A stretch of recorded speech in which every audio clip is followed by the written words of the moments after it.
Welcome to another episode with your host, Coach JPMD, also known as Jude APRMD. So by the end of this episode, you're going to understand how to truly break free from the traditional medical practice and realize the freedom you are yearning for as a doctor. Welcome back to another episode where I help younger physicians decrease stress and increase income by transitioning from corporate to independent practices, even without any business experience. In this episode, you're going to discover three things. One, how DPC practices empower physicians to spend more time with patients while acting as both healthcare providers and financial consultants.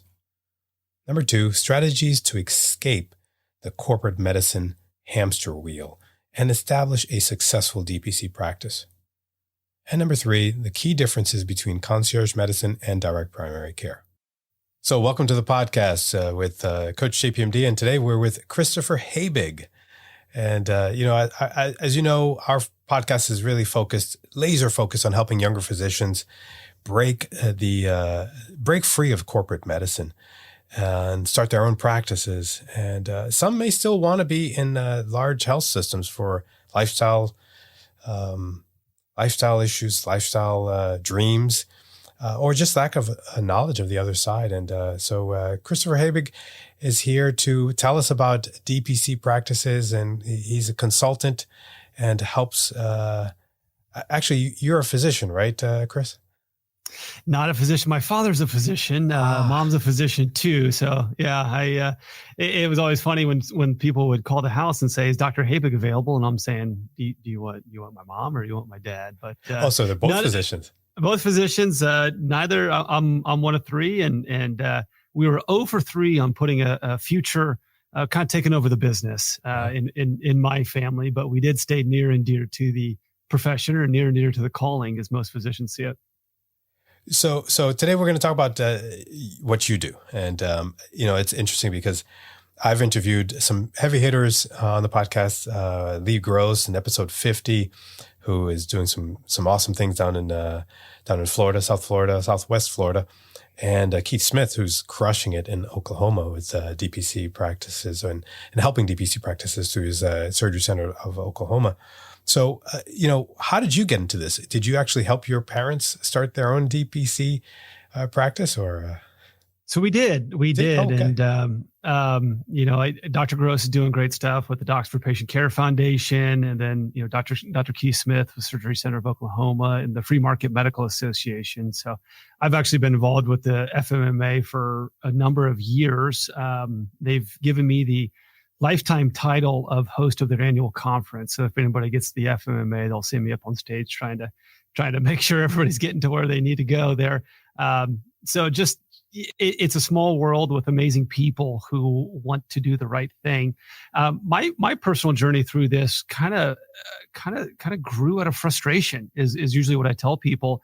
I had my goal was to be a physician. And so I went to a liberal arts school here in Indianapolis, Butler University, and I was like the only person I think ever to be pre-med and also be a finance major.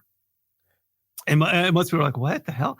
Like I had so many credits that didn't actually count for anything. Like I was just curious. I'm like, I love the sciences. Like I was like this kid, like loved going to class. And I got out in about 2009, right when the ACA was being debated and passed, and you had the Cornhusker kickback and all these different things. And I didn't talk to a physician during shadows or anything like that said medicine's a good idea right now. In fact, Chris, I wouldn't go back and be a physician if I had another shot at it. And that included my mom and dad. So I'm like, you know what? I can be pretty stubborn and pretty hard-headed, but when that many smart people who are empathetic and community members say, don't do this, I actually listened to people for the first time in my life, I feel like. So I ended up not I remember the day I shut the MCAT book. I was actually doing an internship with Johnson & Johnson at DePuy Orthopedics. And in my off time, I was studying to take the MCAT, and I closed it and put it on the shelf and never opened it again when that happened. So it's been a topic that's been near and dear to me. fast forward, doing some different stuff throughout industry. You're out of college, not really sure what you want to do the rest of your life. From my standpoint, and just saw what my folks were going through, and longtime business partners, and they were part of Independent Network, and then they got bought out by Optum, and they didn't want to do it, and people were pissed. People were like, what's going on here? Why are we doing this? And then you couple that with family members who get ill, and my parents are going over the heads of people in the hospital, and just it kind of formed this notion that healthcare isn't as personal as it really needed to be that day. I mean, this is mid 2010s, right? And so you've got my grandmother. Just a quick story. Grandmother took an extra blood thinner, didn't know about it. My mom saved her life by looking at her and said, "Hey, you don't look great. You look a little pale there." Come into the office Monday morning, 8 a.m., got in, internal bleeding, again, too much blood thinner, sent her to the ICU. Hospitalist said, "Oh, okay." And I don't think the hospital even looked at her, right? And said, "Oh, okay, internal bleeding. Let's put you on an iron supplement and you'll be good to go." She was like 92 or 91. Like, it's like, you don't have enough bone marrow in your body to rebuild your blood cells here. And so needed a couple transfusions, was back home like within a day or two. And that took intervention from a personal physician who happened to be a family member. And so I tell these stories just to kind of highlight the kind of different touch points. The universe kind of hits you a couple times upside the head to say, "Hey, you need to go do this, go do this, go do this."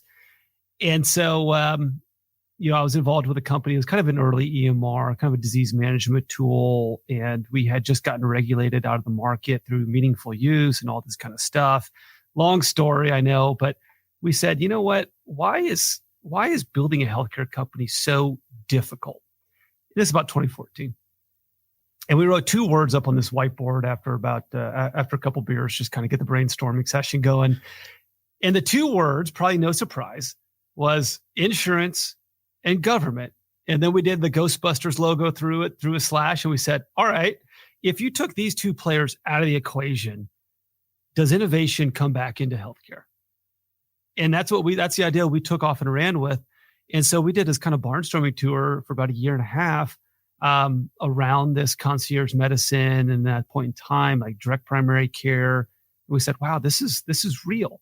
There's doctors who are doing hourly, and there's doctors who are doing retainer fees, and doctors who are doing visit fees. And there was no really one business model around it.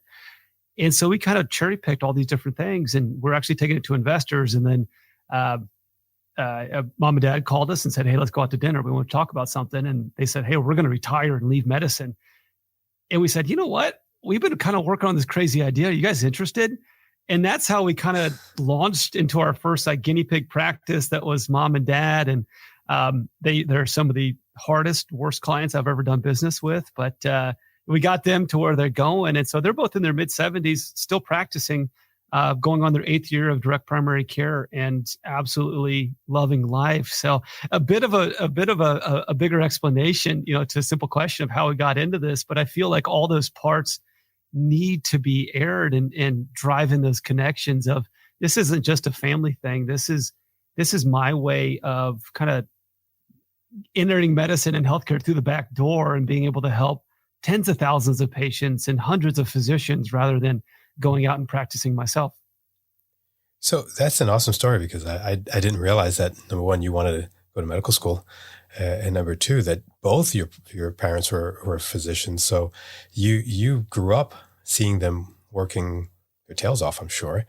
And dude, the school bus dropped me off at my dad's office every day. Oh my! I grew up in a doctor's office. Wow. I think I'm relatively normal, but I saw. And my mom was the same way, but she practiced in the next county. My dad was doing Friday night football games. Everybody knew Dr. Havik. Everybody knew Dr. Bob, right? And I thought that's the community involvement, the pillar of a community that all physicians represented. And you get out of your bubble and your aperture opens up, and you realize that's not the case at all. And it's by design. If hospitals and big systems can commoditize physicians and nurses and just say, hey, anybody with a stethoscope and a white lab coat's good enough for you, Mr. Patient. They win and doctors lose. Yep. And there's no incentive for them to also make the practices profitable, in my opinion. And this is my opinion, because, I say this and I tell my patients this all the time. Hospitals, how do hotels make money? Hotels make money by filling up beds, right? And the more beds they fill, the more money they make. So how do hospitals make it? You can't make money if the hospital is empty. So what do? You hire people that are going to fill those beds. So if you hire a physician and that physician is salaried and maybe incentivized through RVUs, whatever. I never understood RVUs, by the way. But you hire these physicians. Then they have a patient that comes into your office at 4:00 in the afternoon with chest pain. What are you going to do? Are you going to call your cardiologist, get them in, to see them in the after hours or see them the next day? Or are you going to send them to the emergency room? Well, if you're an employed physician, you're going to send them to the emergency room. And who's going to be happy? That hospital that's wanting to fill those beds up. Absolutely. So it's, so how, you mentioned concierge medicine and you mentioned DPC. How do those two differ or how are they similar? It depends who you talk to. Okay. What we're doing as an industry is relatively new, kind of the outcasts out here. So if I go outside my office and grab the first person I see and say, hey, what do you think about having a concierge physician? They're probably going to have a general idea of what I'm talking about. They're going to say, oh, it's probably just for rich people, or I've heard of that. If I go down there and say, hey, what do you think about this whole direct primary care thing? They're going to look at me like I just started speaking Russian to them. They're not going to have a clue what I'm talking about. The consumer awareness of DPC is minuscule. On the physician side of it, it's better. When I talk to physicians about concierge, they use DPC concierge interchangeably. Okay. If I talk to a DPC physician and I say concierge, I'm outcast. They're going to kick me out of the room completely, right? So, and to a physician, the way they do that is because they think, well, concierge is more insurance-based. You have a membership component and an insurance billing component, where the DPC side of it is a pure membership. So I hope that wasn't a confusing answer. It just totally depends on who you're talking to. And unfortunately, I don't think a lot of docs doing DPC understand that. And so they have a hard time selling their practice because they are introducing concepts and new nomenclature to patients that is a complete 180 of what the patient lives and breathes every single day. So you'll hear me kind of, depending who the audience is. I'm not trying to be all things to all people by any means, Jude. It's just, if I can get my point over in 4 minutes rather than taking 45 minutes and define what DPC is and concept, all this kind of stuff, it just helps me out with my sanity and get to a sale a little bit easier. Yeah. And after reviewing your work and what you do as a company, Chris, it's been very eye-opening because, what we try to do is be the blueprint for physicians looking for independent practices and looking to do something different than what, they're told that they need to do to pay off their student loans and pay off their debt. But I think you've got the blueprint for DPC practices. I mean, you talk about educating, you have an educational component, you have things that you do to outreach. And you mentioned selling the practice. It's not really selling the practice as an exit, but it's more marketing the practice to patients who are looking for better care. And I think, the primary care model that you described that Lee Gross is doing is that. I think it's better. So explain to me what you do. How do you help physicians understand that difference? Yeah, absolutely. And I totally agree with what you're saying there. And I liked how you put that it differs from what physicians are told they need to do. I started smiling when you said that. I was like, oh, that's brilliant. That's a great way to describe it. What we want to do is show doctors that they have an option. And I think too many times, just as a country, we try to find this one size fits all approach and solution, really, whether that's coming from the federal government, whether it's coming from state government, whether that's saying my idea is the best and everybody else's idea sucks and this should only be one, right? It's not like it's like Highlander. There's so many things out there that can help people. And so I think you said this earlier, if you're a physician and you're employed by your hospital and you love it, great. Yeah. awesome. Thumbs up. If you're a doctor and you're employed and you don't love it, and this is not why you got into medicine, we exist to help give you an off ramp, you can say. It kind of breaks my heart when I hear physicians saying, this whole concierge or DPC thing is a leap of faith, leap of faith. I hate that term. I absolutely hate that term, because right away you're trying to establish this mindset that I'm just going to jump off this cliff and hopefully I find my wings or build my plane on the way down. And that is not what we do. We take a programmatic approach to business startup and then teach you, the physician, and show you push buttons, pull levers. We're doing the work for you and also training you and educating you on how to run a successful independent practice using a membership model. So we're a business incubator that specializes with physician practices. We're also that kind of an accelerator that teaches you, these are what your marketing dollars need to go to. This is how you talk to a patient. This is how, when you sit down with a patient, these are the values that you need to get across the table to them. Because just saying to a patient, come join my practice because you've had really bad healthcare experiences elsewhere, they're gonna be like, okay, but why should I come pay this monthly retainer? What you need to get across is, look, my purpose is to keep you out of my office. I want to keep you healthy. There's a lot of hospitals that emphasize preventive care. There's insurance companies that run advertising on preventive care. It doesn't really mean anything. It's kind of this double speak, kind of Orwellian type of a mindset that I'll say one thing and then actually I need you to do something else, like you were talking about, from, keep people sick and keep them in the bed. My doctors, my clients get paid by keeping people healthy. And that's why they want to come back every single month and pay them the membership fee, is because they value the expertise and the experience that they are getting from their physician. And lo and behold, at the end of it, it's usually exponentially cheaper to buy healthcare services with good old fashioned US dollars and cents. Yeah. Yeah, for sure. And so if we can get into a little bit of details on that membership. So you mentioned membership. So direct primary care practices are a membership-based practice or healthcare entity where the patient pays a monthly fee every month, regardless of what's going on. Can you explain that a little bit? Yeah, absolutely. It's kind of all-you-can-eat primary care. And you can pay annually if you want to. Most state contracts say that each membership renews each year, so you can only do a 12-month membership most places. But it's just like going out and joining your local gymnasium. You can go in and you pay the same amount. You can go in every single day if you want to. And we have some docs who say, look, I really like coffee, so I'm going to open up for like 30 minutes and have people stop by and grab a cup of coffee on the way to work. It's real. Then we have some people who say, come, if you need me, text me because I want to keep you out of my office. So each doctor is free to bring their own personality into it. From the patient side of it, most put a credit card down and charge it monthly. There's some discounts if you want to do an annual, that type of a thing, but your prices don't fluctuate. You don't get a bill at the end of the month saying, oh, here's all the services you used and here's a surprise bill coming after it.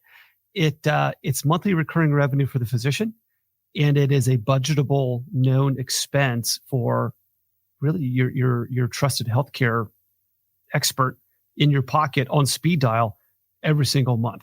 And some people really value it and some people don't, and that is okay. Again, I'm not trying to say this will work for everybody. There's some people out there that if you don't want it, you don't have to come buy it. I'm not mandating anything. What I want to do is just give patients an option to go see a really happy doctor who is really involved in that patient's family's health and really looks forward to coming to work every single day, because that particular experience is few and far between in the United States right now. It's unfortunate. And so what if the patient has to go to the hospital and they don't have insurance? Let's say that they're using this as their primary insurance. How does that work? Does a DPC practice contract out with other entities to lower costs, radiology, x-rays, mammograms, and things like that? Yeah, there's a lot of different ways to do it. And inevitably, everybody always goes to the what if, right? What if that, I think, like 1.5% likelihood of needing an ambulance ride, for any given American actually happens. Not dealing with like ERs and hospitals, we do recommend people have some type of a health plan coverage. It's just a good idea. I'm not saying that has to be these Cadillac insurance plans I always hear about in Congress, which I don't know what that means. I myself, I have a health share, and that works for me. That might not work for everybody, and that is okay. Get a plan where you are not going to face financial ruin if something bad happens. On the flip side of that, get a plan that doesn't put you into financial ruin or near it every single month by trying to pay your premium. Yeah. And I think that's where most people are with their health insurance right now. And it's sad.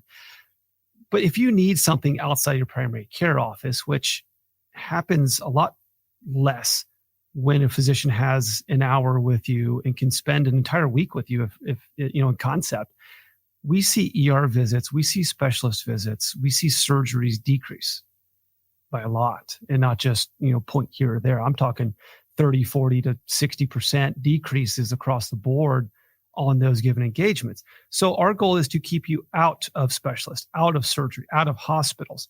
It's a lot cheaper to do physical therapy than it is to do surgery. It's a lot cheaper to do durable medical equipment than it is to do surgery, right? Yeah. If you do need to go get imaging, again, cash is king. Yeah. We work out discounts, and we're getting pricing that's coming in at pennies on the dollar of what even insurance companies have negotiated with a lot of these facilities out there. And just to put an exclamation point on this, we want your primary care doctor to be the navigator on here. We want you to be comfortable with that trusting relationship so that the doctor knows where you want to go. And so we have doctors who say, look, I act like a financial consultant to a lot of my patients because I sit down and show them where the cheapest options are going to be to go get a knee replacement or whatever it is. And that's just a whole new concept of general practice that doctors are able to do if they are completely unburdened in how they practice medicine. Yeah, they have the time to do it. And in my mind, as you're speaking, I think of maybe I don't know if any of your practices are doing this, but also a consultant. Let's say you did have to go to the hospital. You could be the consultant, the advocate for that physician or for that patient, so that there's a direct communication, someone advocating for you in the hospital, even though you might not go to the hospital. But I think that'd be a really valuable add-on to a concierge practice or a DPC practice, I would think. Bingo. And that is driven home, like the story I told earlier about my grandmother going to the hospital. And, I think most physicians out there would say my number one piece of advice is when you interact with hospitals is to never, ever go alone. Yeah. Never, ever go to the hospital alone. And if you do, make sure you just start asking questions. Make sure you just don't take somebody's word for it because they're overworked, they're overburdened. They want to get in there and get out as quickly as possible because that's how they get paid and that's how they make a living. Yep. We're losing the human element in there, and it's really scary as hell from a patient side of it, which is just more motivation to try to help out as many physicians as we possibly can. Yeah. So with what you're doing and not being a physician, what's your end goal? What do you want to see happen in the near and long term? What's your exit strategy if you're looking at the business? This is fun for me, and I don't mean that as like every day is roses and sunshine. Building any business is hard. Been doing this for almost a better part of a decade now, and it's rewarding, Jude. It's rewarding to talk to a doctor and even over the course of a 30, 45-minute phone call, see the body language pick up and just like, they're like, oh my gosh, there's hope. I don't have to leave medicine completely because that's what I was contemplating, assuming there's no even darker thoughts in there because we push physicians beyond, the brink in a lot of examples. Yeah. From my standpoint, I'm not the guy who's sitting here saying, great, I can't wait until we're bought out or anything like that. We've been growing this organically. I tell people kind of jokingly that there's two types of people in business. There's mercenaries who are in it for the money, and there's missionaries who are very much mission-based and are out here. Yeah, I want to make a good living doing this, and I think everybody should, but I'm in it to be able to help as many physicians get off the hamster wheel and get back in their local communities because, as a society, I think that's what's going to really move the ball forward from a quality of life standpoint with doctors and with patients. So every doctor we bring on gives us a chance to, reinvest our efforts into helping more physicians out there. And we've been doing this for 8.5 years and we get to live that every single day. And you shared a statistic with me also that is it 97% success rate with your practices, which is really unheard of in a business because 80% of most small businesses or startups fail. 90%. So you flipped that. Yep. Bingo. Yeah, bingo. We've worked with a little over 150 physicians. And that's not just a phone call here and there. I mean, we are hands-on. We're digging in the garden with you, to get you to a place you need to be. And we have docs filter in and out of our programs, which is great.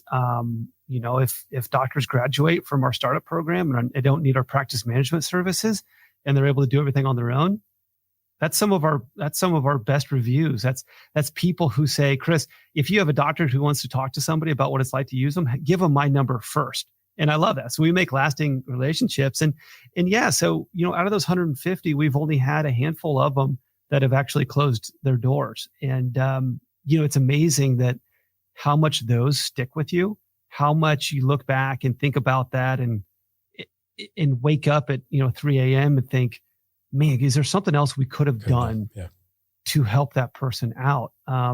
A lot of times there's skeletons in the closet and, there's financial burdens that are placed on these doctors right out of residency. They get in these programs and they say, well, I didn't know I wasn't supposed to go buy this massive insurance policy, or I wasn't supposed to go out and buy the new car because I had all these people coming into my class and talking about how they could get me great rates on loans. And now I'm a doctor. And so it's just like your heart breaks for them every single time. And you're just like, I don't know. I can't bankrupt myself to try to pull you out.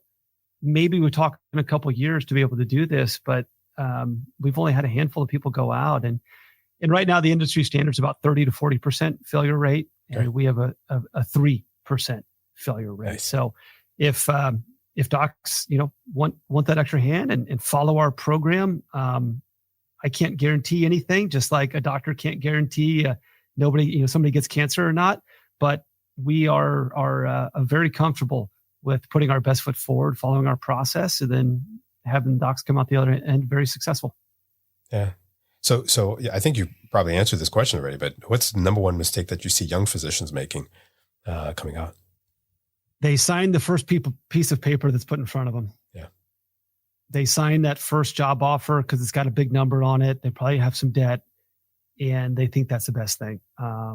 The second one is they go scramble for debt forgiveness programs with nonprofits rather than understanding that you could come out, join a DPC practice, either start your own or join as a associate physician or a junior, whatever it is, junior partner in a practice, and just pay your loan back the old-fashioned way within a couple of years because you're making so much damn money.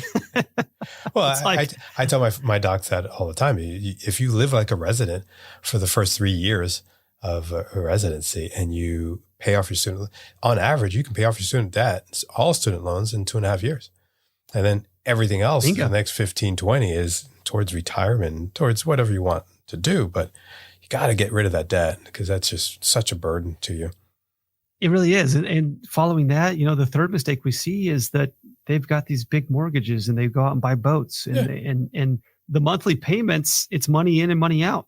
Yeah. And it's wild. It's very, we work with a lot of people, a lot of physicians who are living paycheck to paycheck. And it's just like, we gotta get some of these car payments off the books here. We've got to, go a little bit more into personal finance. And I imagined that we would when I first started doing this. But money is a great tool if you can wield it wisely, and that goes across all spectrums. Yeah. That goes across everybody, right? But make your money work for you, and not necessarily the other way around. Yeah, and we I call it doctoritis. Doctoritis, where you've been not making much money for many years, 11 years, 15 years of schooling, and you come out and you just want to make up for lost time. It's the delayed gratification of it, right? And you're in school for 7 years and you come out and it's like, wow, I finally have cash to go hang out with my friends now because they've been earning for, a lot longer than I have. And when we look at that and we talk to physicians and we look and say, look, this is the DPC model right here. This is what you could be doing. You could be making twice as much money seeing a fifth of the number of patients. but it's going to take 12 to 18 months to get you there. Yeah. Are you okay? Not necessarily sacrificing, but are you okay, dialing it back from a lifestyle standpoint as you build your business? Yeah. And ultimately, that's where all the stress is. That's where the financial stress comes in, that plays interpersonally, that plays behind the scenes. Yeah. And that goes for any business owner. Those first months are crucial. Are you willing to live like that, or are you willing to go back and be addicted to your paycheck? Yeah, and I think it's knowledge. What it comes down to. It's knowledge, and it's knowledge that you share on your podcast, Healthcare Americana, and what we're trying to share here, and that is, you can manage, you can have a great income with 600 patients, 300 patients, 200 patients, if you manage your expenses well, and you have a great life. But again, you have to manage those personal expenses well. So I've been doing some things on the podcast, not recently, I guess about a year, with rapid fire. I wanted to throw some questions at you. You haven't heard these. So, I'll start with the easy ones first and end on a happy note. So what's your favorite movie? Ooh, The Watchmen. The Watchmen. I saw that one. Mm-hmm. The last book you read? I'm reading a book right now by Michael Lewis called The Undoing Project. I'm trying to think. I try to read every night before I go to bed, and I have a 2-week-old at home, so I don't remember the actual book I read. It could have been like a talk like TED type of a. Okay. I switch between fiction and nonfiction, so try to do a little bit of self-help while I'm in there for to shut the for a distraction type of a endeavor there. But I got a nightstand full of books, and it's kind of my escape at the end of the day. Awesome, that's a great habit. A favorite car? Ooh, my grandfather, it's still in the family, had purchased a 1967 candy apple red Jaguar E-Type, brand new, back in '67, and we still have it in the family. And that thing is cool. That's awesome. Best physician case study. You might have mentioned it already, but I would say so. I'm honestly not in the clinical side a lot. I didn't go to medical school, so I don't try to teach a doctor how to do their job.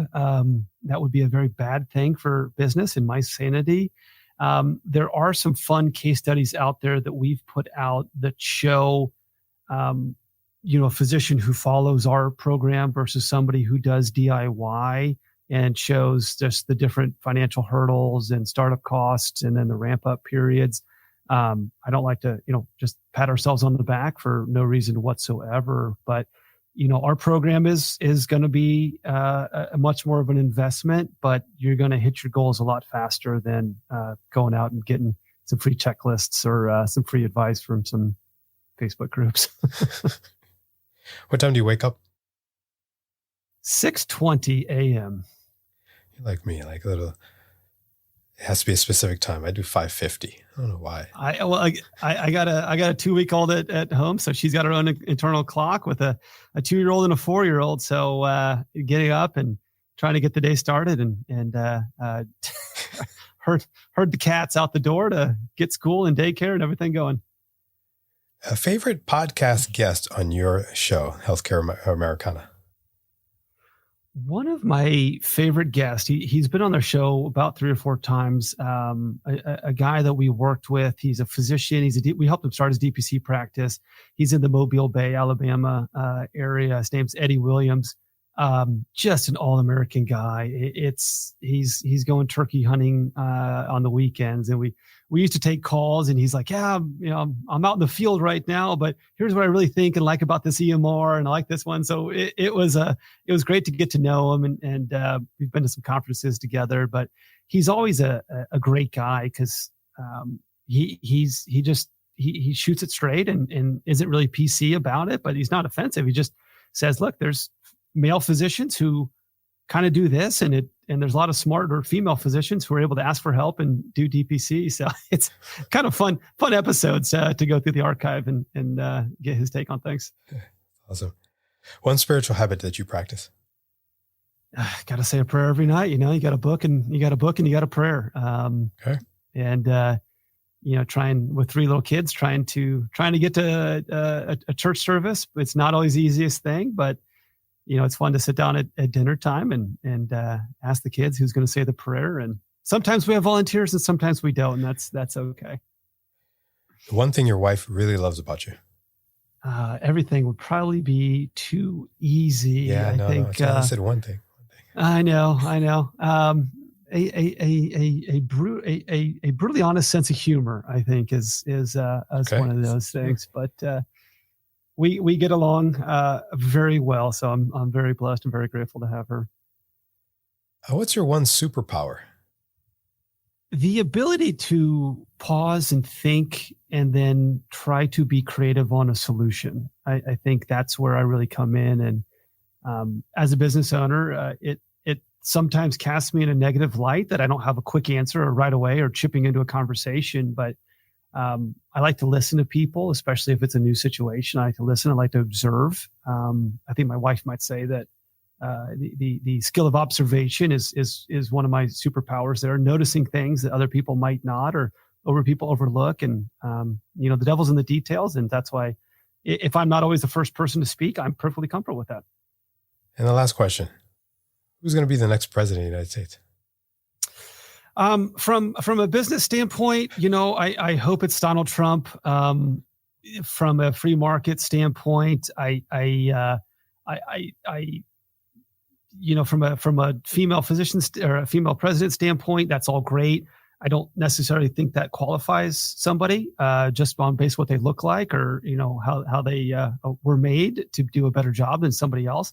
We all bring different experiences, but the biggest threat to what we're doing on our side is if they nationalize medical licensure, like Canada did. So if somehow the states gave up the power to license their own physicians and it was all federal, and I think we see a lot of people being hurt by that. There's been some whispers of that from the Democrats. And so I like to say that one side has no ideas and the other side has really bad ideas. So I'll let you fill in the blanks on which one it is. But Trump was he was a friendly to more free market principles, I guess, especially in healthcare and trying to find solutions there. The knock on him from a Medicare standpoint was that they were so beholden to trying to find data, and they couldn't mash anything together, and nothing really big got done. So hopeful for whatever happens that people make the right call and let the free market do its thing. Awesome. Well, this has been so informative. Great episode. Great conversation. I really appreciate you coming on, Chris, and love to have you again. Talk about specifics about, exactly what you do in the DPC practice world, because I think physicians need to hear more about this. We need to be informed, especially our younger physicians who really don't have a clue to what's going on. They just, settle for comfort. And I think we have an opportunity to teach physicians different options and help them thrive, generate good money too, as well. Absolutely. Absolutely. It help docs take better care of patients. And then what we do is a lifestyle business. It really is. If we can keep doctors into medicine and make primary care attractive again and prolong careers, I have a firm belief that we're doing the right thing. Yeah. Awesome. Well, thank you again. Jude, pleasure. Thank you. Thank you so much for listening to the podcast. If you'd like to hear more, subscribe, follow in your favorite podcast app so you'll never miss an episode.